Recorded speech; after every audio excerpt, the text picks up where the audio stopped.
கர்த்தர் நல்லவர். இந்த காலை வேளையிலும் கூட உங்களை சந்திப்பதை குறித்து மிகுந்த மகிழ்ச்சி அடைகிறேன். நீங்கள் எல்லாரும் நலமாக இருப்பீர்கள் என்று சொல்லி கர்த்தருக்குள் நான் விசுவாசிக்கிறேன். இந்த நாளுக்குரிய வார்த்தையை நாம் தியானிப்போம். ரூத் புஸ்தகத்தின் 2ஆம் அதிகாரம் அதனுடைய 12வது வசனம். அங்கே இப்படியாக சொல்லப்பட்டிருக்கிற வார்த்தை, உன் செய்கைக்கு தக்க பலனை கர்த்தர் உனக்கு கட்டளையிடுவாராக.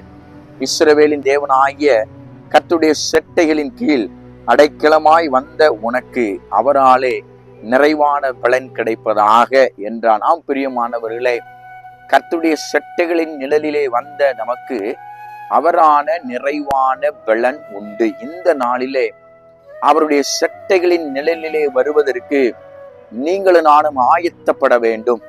அப்படி செட்டைகளின் நிழலிலே நீங்கள் வருவீர்கள் என்றால் கர்த்தர் நிறைவான பலனை உங்களுக்கு தர அவர் வல்லவராய் இருக்கிறார்.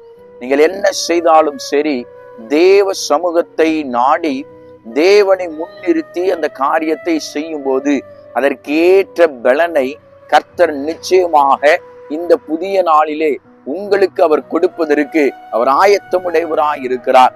இந்த பலனை பெறுவதற்கு நீங்கள் ஆயத்தமா?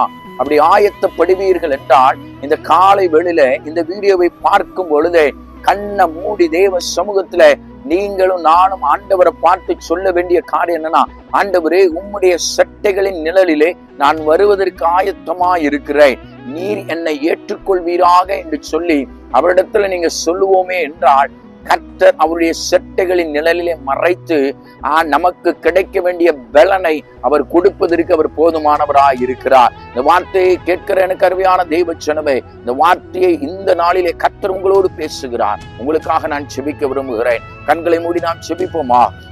அன்பின் பரலோக பிதாவே, ஆசீர்வதிக்கப்பட்டதான இந்த காலை வேளையில இந்த ரூத் 2:12 படி ஆண்டவரே, உம்முடைய செட்டைகளின் நிழலிலே நாங்கள் வருவதற்கு கர்த்தர் கிருபை தாங்க.